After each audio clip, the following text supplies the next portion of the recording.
Señor Dios nuestro, gracias por esta mañana en la que nos permite reunirnos. Te suplicamos que al estudiar, Señor, tu palabra, esta pueda ser escuchada y pueda ser, Señor, puesta en obra. Te lo pedimos en Cristo Jesús, nuestro Salvador. Amén. Tomen asiento, por favor.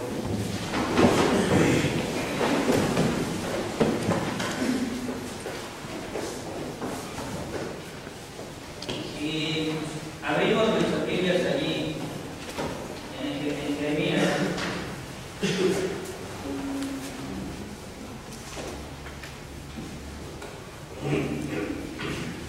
En el capítulo 2 que acabamos de leer, realmente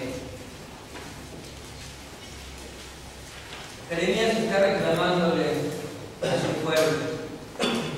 Jeremías está reclamando.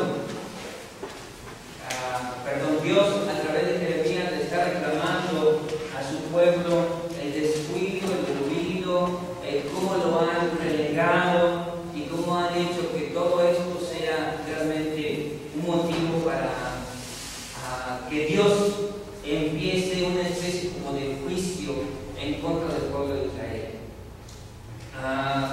Nos damos cuenta allí en este pasaje de la Escritura. Si ustedes ven allí los primeros versículos,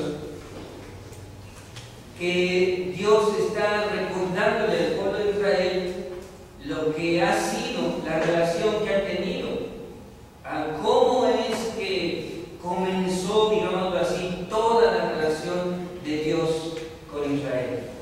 Anda y clama a los oídos de Jerusalén diciendo: así dice Jehová, me he acordado de ti, de la fidelidad de tu juventud, del amor de tu desposorio, cuando andabas en pos de mí en el desierto, en tierra no sembrada. Aquí el profeta está recordándole al pueblo de Israel cómo Dios los sacó de la esclavitud en Egipto, cómo Dios los dio durante el desierto y cómo allí, en el desierto, fue donde se estableció una relación muy íntima entre ellos, entre Dios, Jehová y el pueblo de Israel. Y allí Israel se mantuvo más o menos bien, ¿recuerdan? Porque después de que salieron, ¿qué fue lo primero que construyeron cuando Moisés se tardó mucho tiempo allá en el monte? Y le dijeron a Aarón: mira, Jehová no es nuestro Dios, haznos unos dioses que fueron los que nos sacaron de Egipto. ¿Recuerdan eso? Sí, ¿verdad? Que se construyeron el becerro de oro con todas las joyas que habían sacado de allá de Egipto. Pero después de eso, hermanos, después de que Moisés se enojó, después de que casi eran destruidos y Moisés intervino por causa de ellos, entonces el pueblo allí en el desierto empezó a mantenerse fiel. Por eso el profeta Jeremías les recuerda al pueblo: allá en tu juventud, allá donde andábamos en el desierto, tú y yo, te mantuviste fiel. Fuiste realmente fiel en esa relación que habíamos iniciado. Pero, ¿cuál fue el problema? ¿Cuál fue el problema? El problema fue que llegaron a la tierra prometida. Llegaron a la tierra prometida y allí empezó la debacle para el pueblo de Israel. En otras palabras, hermanos y hermanas, a veces cuando estamos en problemas, en situaciones, en conflictos, en escasez, en cosas así por el estilo, como que la relación con Dios se hace mucho más fuerte porque necesitamos de ese Dios. Como el pueblo de Israel lo necesitó en el desierto. Cuando no tenían pan y dijeron: nos trajiste aquí a morir, Dios les dio el maná. Cuando reclamaron porque ya no tenían carne, nada más estaban comiendo puro maná, Dios les dio las codornices. ¿Sí se acuerdan de eso? Cuando estaban diciendo, nos vamos a morir de sed aquí, Dios hizo que saliera agua de la roca y agua buena para que él bebiera. Sí, cuando había esa necesidad de parte del pueblo de Israel, entonces la relación se estableció perfectamente bien y el pueblo de Israel se mantuvo fiel. Pero llegan a la tierra prometida, se establece, empiezan a sembrar, empiezan a tener abundancia, su trabajo mismo hace que esto sea bueno para ellos. ¿Y qué sucede? Se empiezan a olvidar de Jehová y empiezan a rendirle culto a los Baales, a los dioses de la tierra de Canaán. Y Dios les reclama, miren, vean lo que dice el versículo 5. ¿Qué maldad hallaron en mí vuestros padres, que se alejaron de mí y se fueron tras la vanidad, y ellos mismos se hicieron vanos? ¿Ustedes han encontrado, hermanos, nueces vanas? ¿Verdad? Uno ve la nuez, ve la cáscara bien bonita, ¿verdad? La aprieta uno y ¿qué hay adentro? Nada. Está vacío, es pura cáscara, ¿verdad? Y lo que está diciendo aquí el profeta Jeremías al pueblo de Israel es que se fueron tras la vanidad, es decir, se fueron tras otros dioses que resultaron vacíos. Pero allí, hermanos, el problema fue que quienes se fueron tras esos dioses vacíos se hicieron igual que esos dioses vacíos. Por eso dice allí Jeremías, y se fueron tras la vanidad y se hicieron vanos. Es cierto, hermanos, nosotros nos hacemos de acuerdo al tipo de Dios o dioses entre comillas que hablamos. ¿Adoramos dioses milagreros? Entonces así va a ser nuestro carácter cristiano.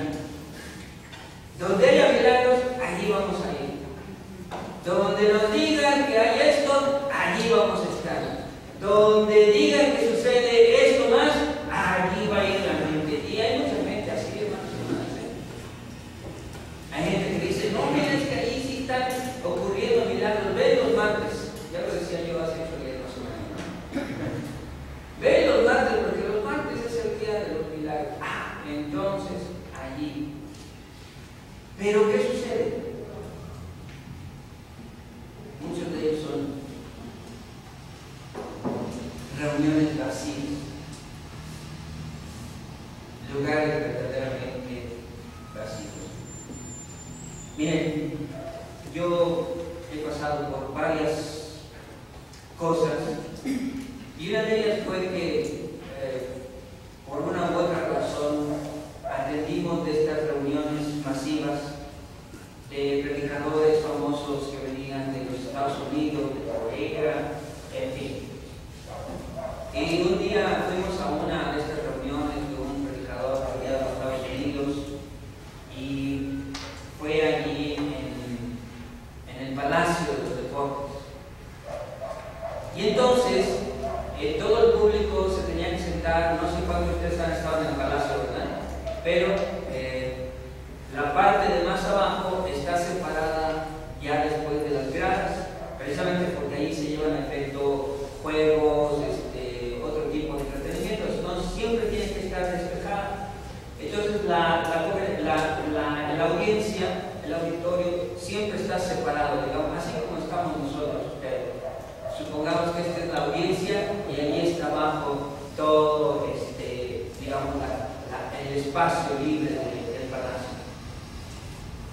Y cuando llegamos, vimos cómo estaban la gente allí. Solamente los que estaban abajo eran los que traían alguna enfermedad, los que tenían algún padecimiento, los que venían por la oración para que fueran sanos. Y entonces vimos como, por ejemplo, 2 o 3 personas del equipo de este predicador paseaban por donde estaba la audiencia, estas personas enfermas, se estaban paseando, oraban con ellas, y de pronto se armaba una especie como de griterío y aplausos, porque la persona por la que estaban orando o se levantaba o hacía algún gesto o algo así, y entonces la gente que estábamos allí arriba, pues se aplaudió, por decirlo así, y luego estos varones y mujeres seguían paseando a seguir entre la gente y la... Pero a mí me causó curiosidad una mamá que estaba allí con su hija. Inmediatamente se le notaba a la hija que tenía parálisis cerebral. Ustedes saben que esos niños, esas niñas tienen ciertas características, ¿verdad? Y llegó este varón allí para orar con ella, porque la mamá lo llamó y estaba allí orando por la pequeña, y oró por ella, y oró por ella, y oró por ella, y la niña seguía con la misma condición. Este varón, pues como vio que no pasaba nada, pues lo dejó y se fue, ¿verdad?, para orar con otras personas que tal vez fueran más fáciles. Pero la mamá no estuvo contenta. Y entonces fue tras otra persona que estaba orando por allí y casi la trae a rastas, ¿verdad?, para que orara por su hija otra vez. Y otra vez oraron por ella y oraron, no pasaba nada.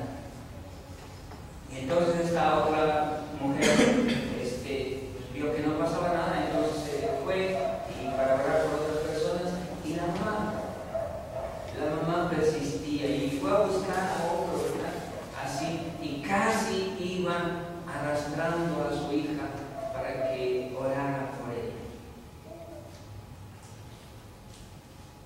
Fue muy doloroso ver cómo esa mamá se quedó tal y como entró, porque ella esperaba que algo sucediera allí, que, digámoslo así, mejorara la condición de su hija.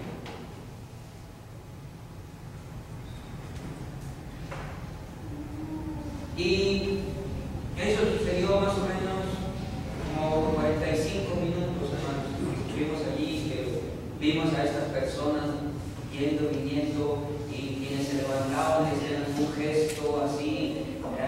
De pronto todos los que estaban así en la audiencia se alborotaban y aplaudían y gritaban y aleluya y amén. Y bueno, y llegó el predicador famoso.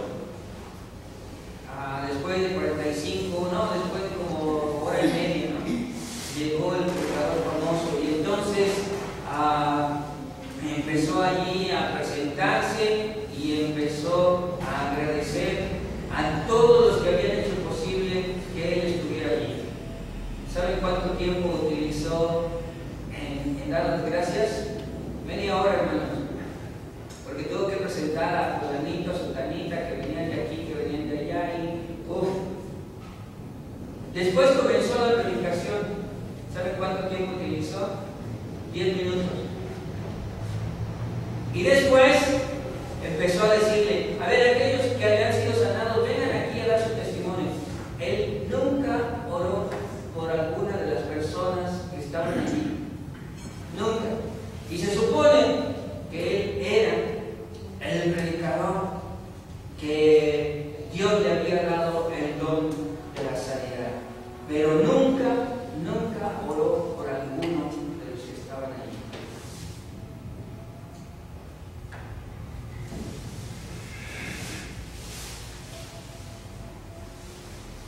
Dice Jehová a su pueblo: ¿qué maldad hallaron en mí vuestros padres, que se alejaron de mí y se fueron tras la vanidad y se hicieron vacíos?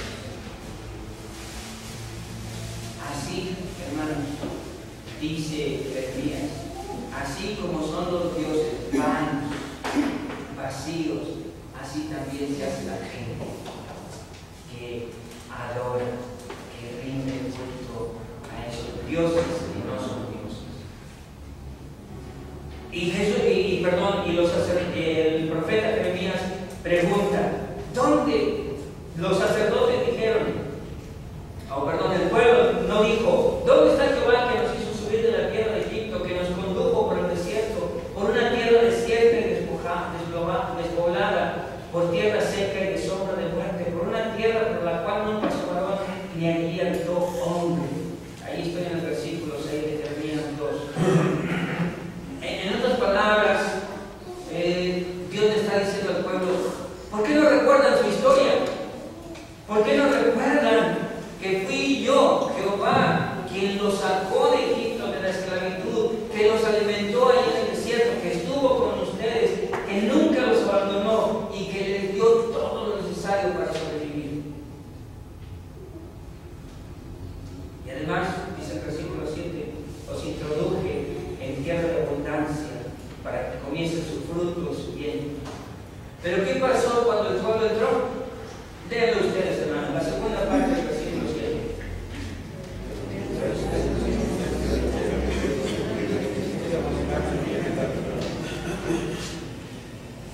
Eso de que contaminaron su tierra quiere decir que en vez de rendirle culto a él, le dieron culto a los dioses de los pueblos que estaban alrededor.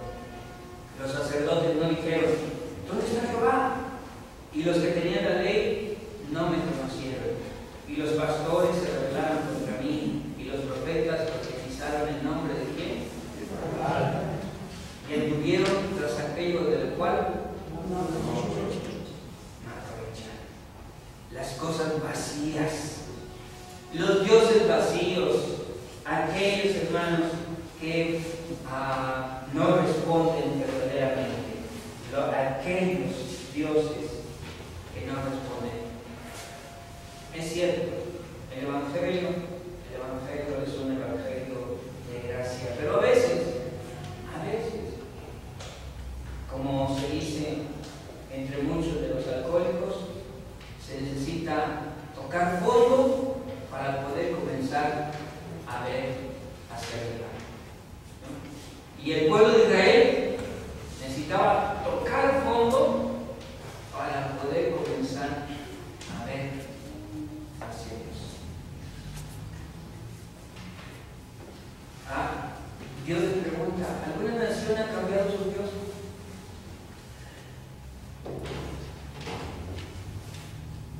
Pues no, ¿verdad? Es una pregunta que se contesta así. ¿Alguna nación ha cambiado sus dioses, aunque ellos no son dioses? Sin embargo, dice el versículo 11, mi pueblo ha trocado su gloria por lo que no aprovecha. Mi pueblo ha trocado su gloria por lo que no aprovecha. Han adorado dioses sin valor y también se han convertido en personas que ya no valen. La gente tiende, hermanos y hermanas, a tomar el carácter de los dioses que adoran. Vean ustedes el versículo 27, de allí mismo de ese capítulo, en el versículo 27. ¿Qué dice? Alguien así con voz fuerte que lo lea, por favor.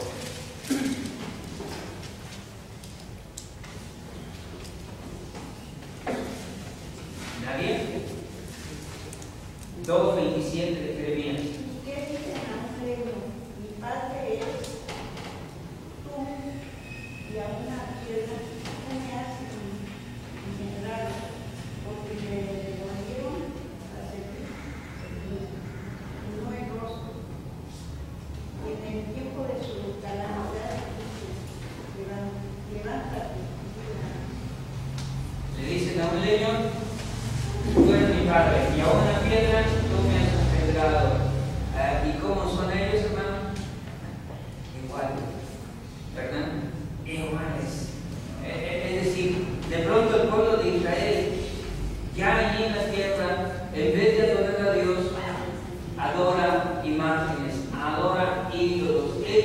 piedra, hecho de madera, y le dicen a estos dioses: tú eres nuestro Dios. Tú fuiste el que nos sacó de Egipto, tú has hecho posible todo esto. Y, por supuesto, también la Escritura nos dice, ¿verdad?, que aunque tengan oídos, no oyen, que aunque tengan ojos, no ven, que aunque tengan boca, no hablan. ¿Por qué? Porque son nada. Pero una de las cosas más impactantes en este pasaje es que dice que dos males, en el versículo 13, dos males ha hecho mi pueblo. El primero fue que lo dejaron. Que lo dejaron a Dios. Dejaron a Dios. Y el segundo es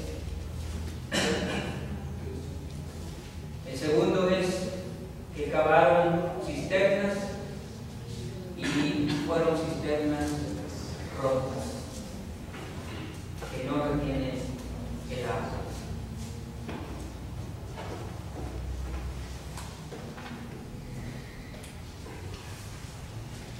Porque ustedes se han de haber preguntado: ¿para qué es esto?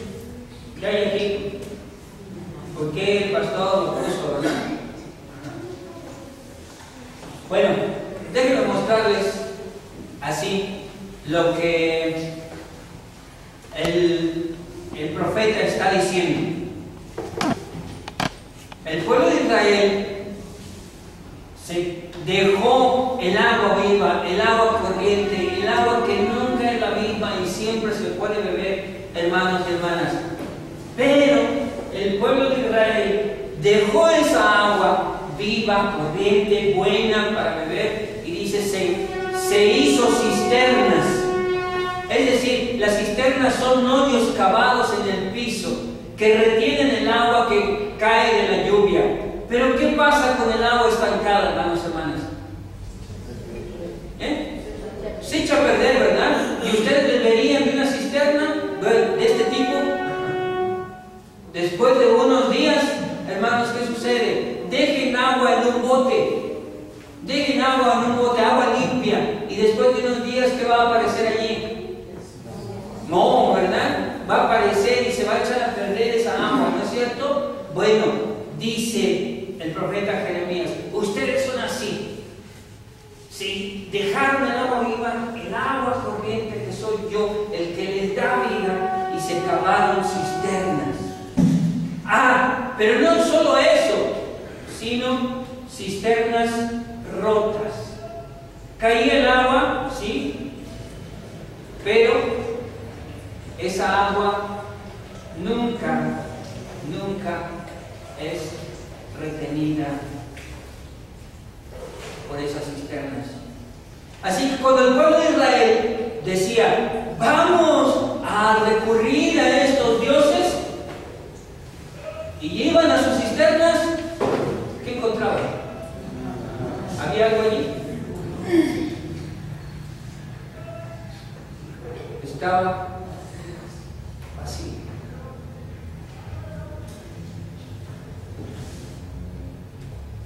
El único que tiene agua de vida es Dios, Jehová, nuestro Hacedor. Él es el agua de vida. Abran su Biblia en Juan capítulo 4, versículo 10, hermanos. Alguien que lo lea en voz alta, por favor. Juan 4, 10. Respondió Jesús y le dijo: si conocieres el don de Dios y quién es el que te dice: dame de beber, tú le pedirías y él te daría agua viva. Jesús está hablando con la samaritana. Le está diciendo a la samaritana que le dé un poco de agua. Y esta samaritana le dice: ¿tú me pides a mí? Jesús le responde: si tú supieras quién te pide, tú le pedirías y él te daría a ti agua viva. agua de vida. Hermanos, hermanas, que podamos ser como esta mujer samaritana que bebió del agua de vida que es Cristo Jesús. Que no recurramos a esos otros supuestos dioses que en realidad cuando nos acercamos a ellos están vacíos. No tienen nada verdaderamente. El único que puede hacerlo, el único que nos puede dar vida es nuestro Señor. Y hoy, en este domingo, aquí está la oportunidad, hermanos y hermanas, para acercarnos y comer de ese pan de vida y beber de esa agua de vida que Dios nos ofrece.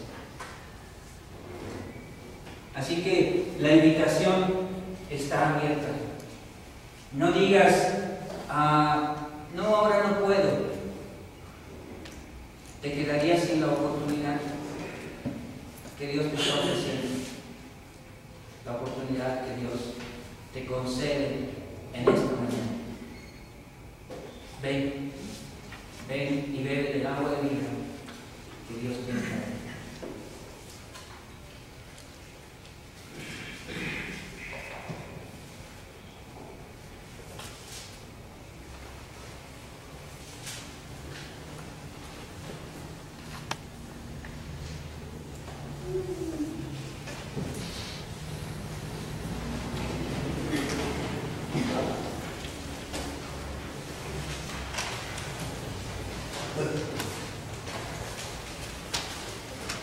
Tienen su ritual.